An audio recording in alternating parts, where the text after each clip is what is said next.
Hello guys, a very good morning to all of you. स्वागत है आप सभी का ऑनलाइन स्टडी एकेडमी में। आज डेट है 12 नवंबर 2020 और आज के डेट के जितने भी इंपॉर्टेंट करंट अफेयर्स हैं वो डिस्कस करेंगे हम इस वीडियो में। साथ ही देखेंगे कुछ इंपॉर्टेंट वन लाइनर्स और उसके बाद है क्विज। तो मेक श्योर वीडियो को लास्ट तक जरूर देखिएगा। तो आइए शुरू करते हैं।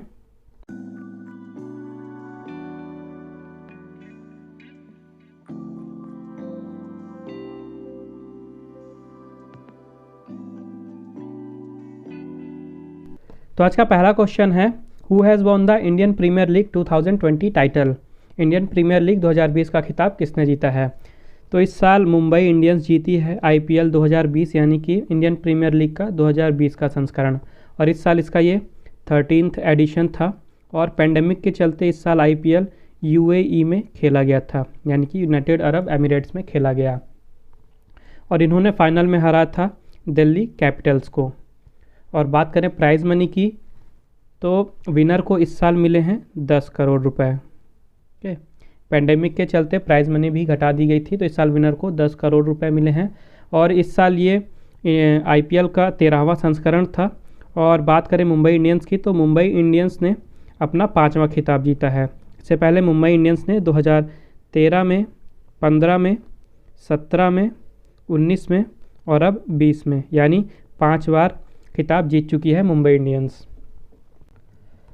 तो विनर को तो एज अ प्राइज़ मनी मिले हैं 10 करोड़ रुपए, वहीं रनर अप जो कि रही दिल्ली कैपिटल, उसको मिले हैं 6.35 करोड़ रुपीज़।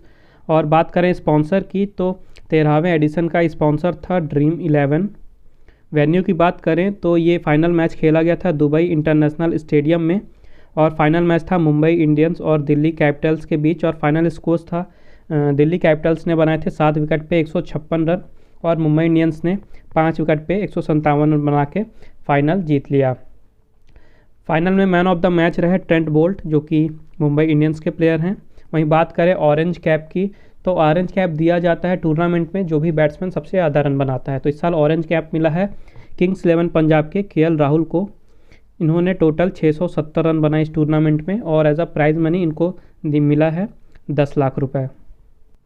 वहीं बात करें पर्पल कैप की, तो पर्पल कैप दी जाती है उस प्लेयर को जो कि टूर्नामेंट पे सबसे ज़्यादा विकेट लेते हैं। तो पर्पल कैप मिली है इस साल दिल्ली कैपिटल्स के कगिसो रबाडा को और इन्होंने पूरे टूर्नामेंट में 30 विकेट्स लिए और इनको भी प्राइज़ मनी 10 लाख रुपए मिली। और वहीं मोस्ट वैल्यूएबल प्लेयर रहे राजस्थान रॉयल्स के जोफ्रा आर्चर, तो इन्हें एज अ प्राइज़ 10 लाख रुपये और एक ट्रॉफी दी गई। नेक्स्ट क्वेश्चन है, who has led the Indian delegation in the 20th Shanghai cooperation Organisation summit. 20वें संघाई सहयोग संगठन शिखर सम्मेलन में भारतीय प्रतिनिधिमंडल का नेतृत्व किसने किया है? तो अभी हाल ही में जो SCO है यानी कि संघाई कोऑपरेशन ऑर्गेनाइजेशन, उसकी 20वीं समिट हुई और इस समिट में भारत के प्रतिनिधिमंडल का नेतृत्व किया है भारत के प्रधानमंत्री नरेंद्र मोदी जी ने। और इस समिट की अध्यक्षता किसने की? तो इस समिट की अध्यक्षता की रसिया के प्रेसिडेंट व्लादिमीर पुतिन ने। ओके, अध्यक्षता की रसिया के प्रेसिडेंट व्लादिमीर पुतिन।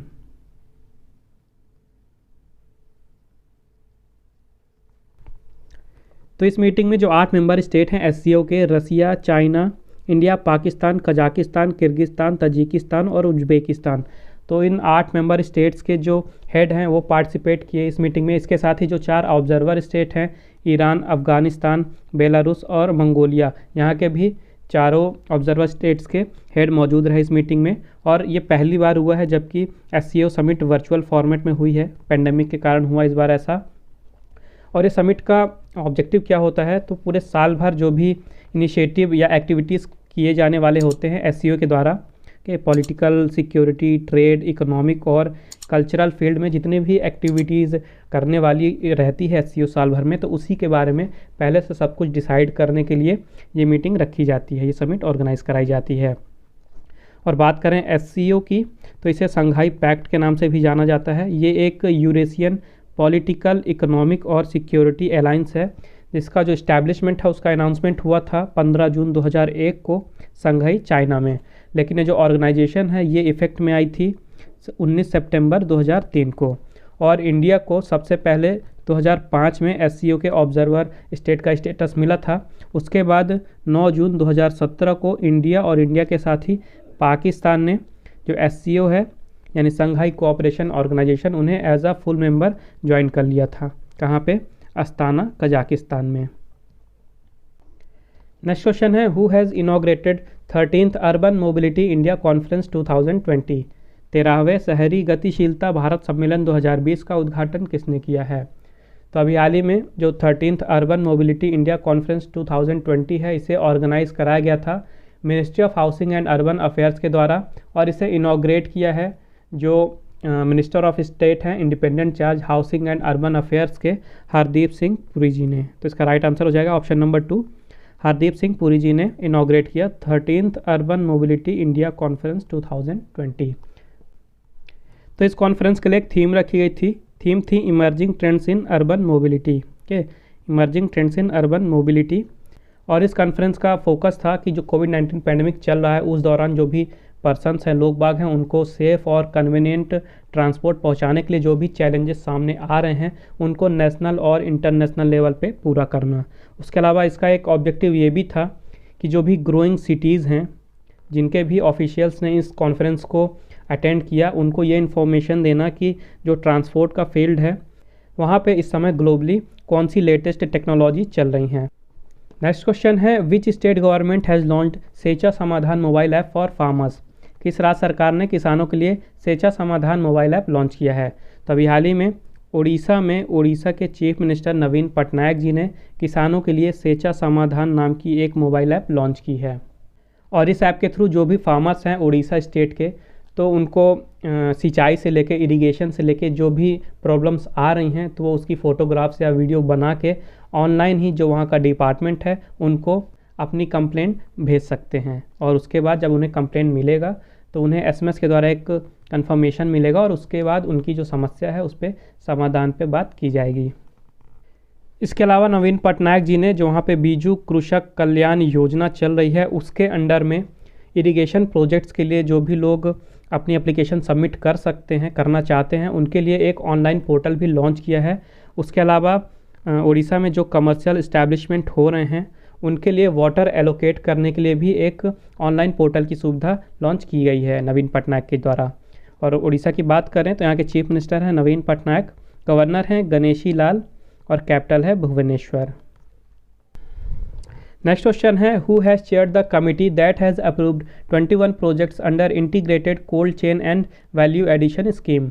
एकीकृत कोल्ड चेन और मूल्य संवर्धन योजना के तहत 21 परियोजनाओं को मंजूरी देने वाली समिति की अध्यक्षता किसने की है? तो अभी हाल ही में एक इंटर मिनिस्टेरियल अप्रूवल कमेटी थी, मीटिंग हुई थी जहां पे टोटल 21 प्रोजेक्ट्स को मंजूरी दी गई है।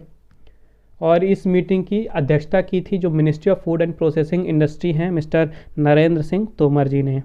तो ऑप्शन नंबर 2 आपका राइट आंसर हो जाएगा, नरेंद्र सिंह तोमर जी ने इस कमेटी की अध्यक्षता की थी। और ये जो 21 प्रोजेक्ट हैं इनमें गवर्नमेंट ने 443 करोड़ रुपए का इन्वेस्टमेंट भी किया है। इसके अलावा गवर्नमेंट की तरफ से 189 करोड़ रुपीज़ का एडिशनल सपोर्ट भी दिया जाएगा इन प्रोजेक्ट्स के लिए। और इन प्रोजेक्ट्स को लॉन्च क्यों किया गया है? तो जो भी पोस्ट हार्वेस्ट लॉसेस होते थे फार्मर्स को, क्योंकि उनके पास स्टोर करने के लिए अच्छी जगह नहीं हो पाती थी, इसलिए ये कोल्ड चेन और वैल्यू एडिशनल इंफ्रास्ट्रक्चर बनाए जाएंगे ताकि जो भी पोस्ट हार्वेस्ट लॉसेस होते थे हॉर्टिकल्चर और नॉन हॉर्टिकल्चर प्रोड्यूसर्स में, उनको कम किया जा सके। तो इससे जो फार्मर्स हैं उनको उनके जो भी वो उनके द्वारा प्रोड्यूस्ड चीज़ें होंगी, उनके प्रोडक्शन होंगे, उनमें अच्छे दाम भी मिलेंगे फार्मर्स को। और ये जो 21 प्रोजेक्ट्स हैं ये कौन कौन से स्टेट के लिए लॉन्च किए गए हैं? तो इनमें है आंध्र प्रदेश, हिमाचल प्रदेश, गुजरात, जम्मू एंड कश्मीर, केरला, पंजाब, नागालैंड, तेलंगाना, उत्तराखंड और उत्तर प्रदेश। तो इन स्टेट्स में ये प्रोजेक्ट्स पूरे किए जाएंगे और इन प्रोजेक्ट से लगभग 12,600 पीपल्स को रोज़गार मिलेगा और इससे लगभग 2 लाख फार्मर्स को बेनिफिट भी होगा। नेक्स्ट क्वेश्चन है, who has launch the report on deepening cooperation in IBSA? IBSA में गहन सहयोग पर रिपोर्ट किसने शुरू की है? तो यहाँ पे IBSA का मतलब है इंडिया, ब्राज़ील और south Africa. Okay, India, Brazil और साउथ अफ्रीका। और इस रिपोर्ट को जारी किया है जो मिनिस्ट्री ऑफ एक्सटर्नल अफेयर्स के इकोनॉमिक रिलेशंस के सेक्रेटरी हैं राहुल छाबरा जी ने। ओके, राहुल छाबरा जी ने जारी की है ये रिपोर्ट डीपनिंग कोऑपरेशन इन IBSA पे। और ये रिपोर्ट बनाई कैसे गई है? तो जो IBSA विजिटिंग फेलोशिप प्रोग्राम हुआ था, वहाँ के जो सेकंड बैच के फेलोज़ हैं जिन्होंने रिसर्च किया यूनाइटेड नेशंस में कोऑपरेशन के ऊपर, उसके अलावा intellectual property rights, traditional medicine, financial sector cooperation और trade in banking services and energy के ऊपर इन्होंने रिसर्च किया। और इस रिसर्च के बेसिस पे ये रिपोर्ट बनाई गई है, deepening cooperation in IBSA perspectives from की सेक्टर्स। और जो IBSA डायलॉग फोरम है, इसको फॉर्मलाइज़ किया गया था ब्राज़ीलिया डिक्लेरेशन साइन करके 6 जून 2003 को। तो 6 जून 2003 को फॉरेन मिनिस्टर जो हैं इंडिया, ब्राज़ील और साउथ अफ्रीका के, उन्होंने ब्राज़ीलिया डिक्लेरेशन पे साइन करके इस IBSA डायलॉग फोरम की स्थापना की थी। नेक्स्ट क्वेश्चन है, which country has brokered the peace deal between Armenia and Azerbaijan to end the conflict between them.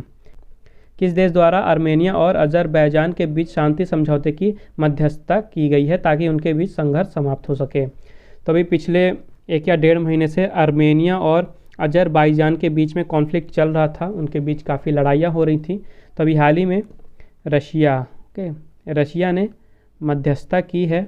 दोनों देशों ने, आर्मेनिया और अज़रबैजान ने एक पीस डील साइन की है और उस डील की मध्यस्थता की है रशिया ने। तो इसका राइट आंसर हो जाएगा आपका ऑप्शन नंबर 2, रसिया। तो इस शांति समझौते को साइन किया अज़रबैजान के प्रेसिडेंट इल्हम अलीयेव ने और आर्मेनिया के प्राइम मिनिस्टर निकोल पाशियन ने, और इस डील को लीड किया गया रसिया के प्रेसिडेंट व्लादिमीर पुतिन के द्वारा।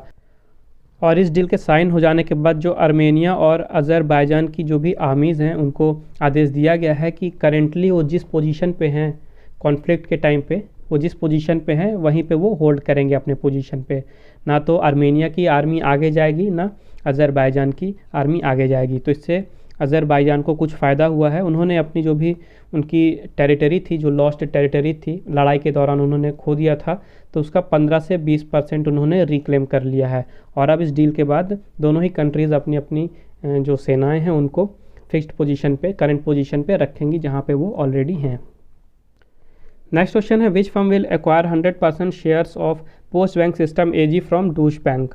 कौन सी फर्म डूश बैंक से पोस्ट बैंक सिस्टम AG के 100% शेयरों का अधिग्रहण करेगी। तो अभी हाल ही में टाटा कंसल्टेंसी सर्विसेज यानी कि TCS ने इन्फॉर्मेशन दी है कि TCS जो है ये डूश बैंक की एक आर्म है जिसका नाम है पोस्ट बैंक सिस्टम AG, उसका 100% शेयर का अधिग्रहण करेगी। ओके, TCS अधिग्रहण करेगी 100% share post bank system AG के। और ये जो पोस्ट बैंक सिस्टम AG है ये डूश बैंक का ही एक सब्सिडरी है और इसके लगभग 1500 एम्प्लॉयज़ जो हैं, जो कि पोस्ट बैंक सिस्टम AG के लिए काम करते थे, अब इस अधिग्रहण के बाद ये आ जाएंगे मुंबई बेस्ड TCS के अंडर में।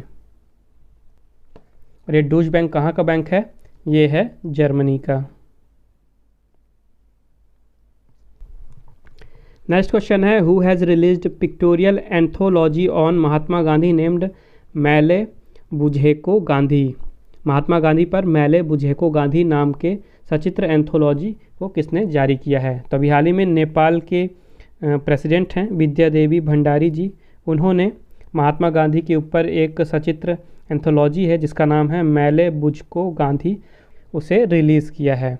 और ये नेपालीज़ में है, मैले बुझको गांधी। इसका अगर इंग्लिश में बात करें तो इसका ट्रांसलेशन होगा my understanding about Gandhi. Okay, my understanding about Gandhi.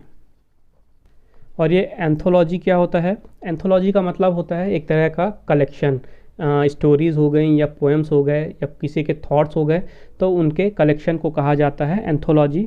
और क्योंकि इसमें पिक्चर्स के माध्यम से समझाया गया है, इसीलिए इसे कहा जा रहा है पिक्टोरियल एंथोलॉजी। तो इस एंथोलॉजी में जो महात्मा गांधी के थॉट्स हैं उनको पहुंचाया जाएगा नेपाल के लोगों तक।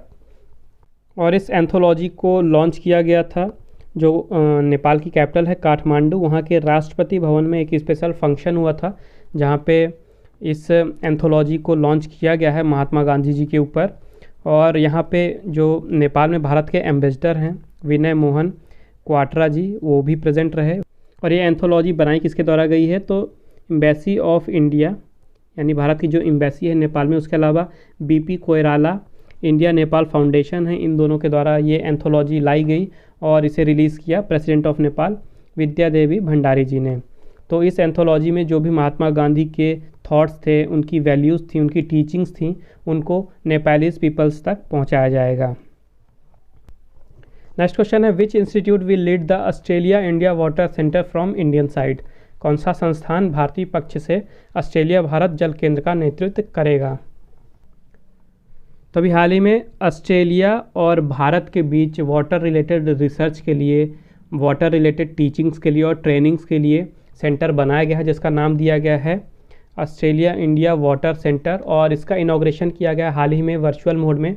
और इसको भारत की तरफ से लीड करेंगे आईआईटी गुवाहाटी। आईआईटी गुवाहाटी इस सेंटर को भारत की साइड से लीड करेगी। और ऑस्ट्रेलिया की साइड से कौन लीड करेगा। ऑस्ट्रेलिया की साइड से लीड करेगी university of western Sydney. University of western Sydney. तो भारत की तरफ से लीड करेगी सेंटर को आईआईटी गुवाहाटी, ऑस्ट्रेलिया की तरफ से लीड करेगी यूनिवर्सिटी ऑफ वेस्टर्न सिडनी। और इन दोनों इंस्टीट्यूट के अलावा इंडिया और ऑस्ट्रेलिया से 21 पार्टनर और भी शामिल होंगे इस सेंटर के लिए। तो ये जो एमओयू है ये साइन किया गया है 5 सालों के लिए, और ये जो सेंटर है इसकी स्थापना की जा रही है ताकि भारत और ऑस्ट्रेलिया के बीच जो वाटर रिलेटेड रिसर्च है और जो ट्रेनिंग है, टीचिंग है, उस फील्ड में कोऑपरेशन और भी ज़्यादा बढ़ाया जा सके। तो सेफ़ ड्रिंकिंग वाटर के लिए, रिवर हेल्थ के लिए और वाटर सिक्योरिटी के लिए जो दोनों देशों की टेक्नोलॉजी है अलग अलग, एक दूसरे के साथ भारत और ऑस्ट्रेलिया अपनी टेक्नोलॉजी शेयर करेंगे।